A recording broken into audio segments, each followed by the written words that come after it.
So I have the Honda Odyssey Fl250 back on the chopping block after it's been in storage for quite a while. I've done quite a lot of work to it behind the scenes. I was able to replace basically every bearing, all the hardware on this thing. So now the hubs spin freely. The steering wheel I have polished. I haven't polished it to a mirror finish yet, but we'll get to that. The plastic, unfortunately, has a little crack right there, but I don't think that'll be too big of a deal. Now, I have a wiring harness on the way, so when I get to that, we'll wire in the kill switch and the accessory switch. And the throttle and the brake levers move perfectly freely, buttery smooth, so I can't be any happier with that. Now, the engine was a nightmare. I mean, basically the entire drivetrain was a nightmare. Now, I'm 98% sure this entire thing was fully submerged at one point in time because the amount of rust, the rot was just unbearable. So everything in this engine was seized up. There's so much rust on the cylinder walls.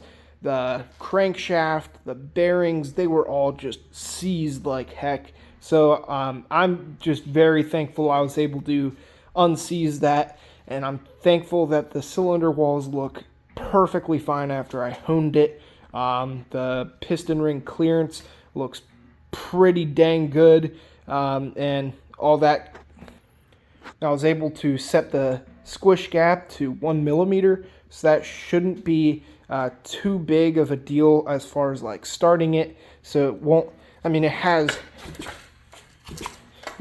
heck of a lot of compression, but I don't think it'll be too big of a deal to start this thing. But it'll have more compression than it would stock, so you'll have better low end torque.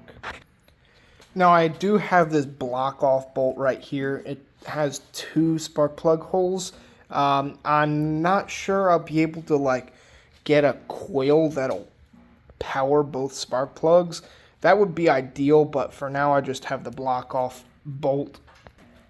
Now, of course, the carburetor was also just unsalvageable, so I have this Nibby PE 28mm carburetor. It's a round slide, so it'll have pretty good balanced power, be easy to tune, all that good stuff.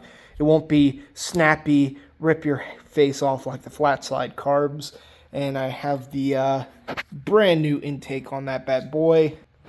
Now, the one thing out of all of that was the most difficult was trying to find the ignition system for this thing. So this is a 1976 or 79 engine, and it uses the Points ignition system. And of course, just like everything else, it was seized, rusted out the wazoo. I could not get it working at the slightest. So I tried tracking down one of those ignition systems, failed. I mean, they were all, the only ones I could find on eBay were super expensive and they needed redoing, they needed fixed anyways.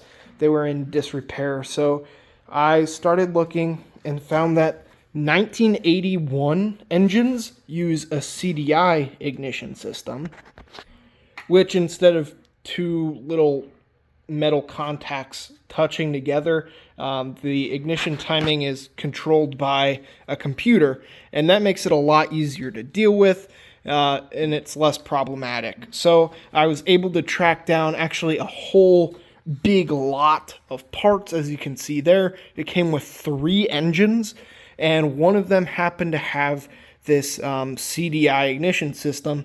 So I'm very thankful for that, and I slapped it in here, new flywheel, and I'm waiting on the wiring harness and the CDI, but that should resolve a lot of problems.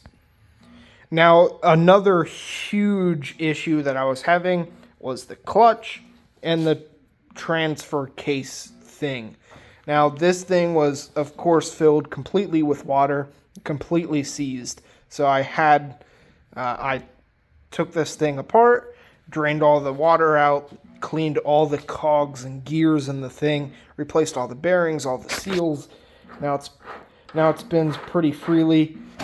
and should be good to go. Now the clutch on this thing, I had a heck of a time. I had to put the gear puller in it and then just crank it down, tons of heat, tons of power to get the old clutch off of it. Was no way, shape, or form salvaging it, and it was hard getting it off, but it was even harder trying to track down the right Comet CVT for this thing. But thankfully I was able to get my hands on an OEM original one, and yeah, it's looking pretty good on there. Need to take this off to get the driven pulley on there, but overall it's coming together. I can't wait to get the rest of the ignition system and the wiring harness on here so I can hear this baby run. And I have the rest of the panels and everything painted, most of them. I have a few others that I need painted, and I'll be ready to put this thing back together. I cannot wait. I'm genuinely super stoked to get this thing running and out of my garage and back into the customer's hands.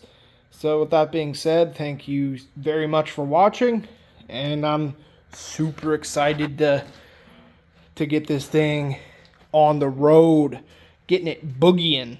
All right, see ya, boys.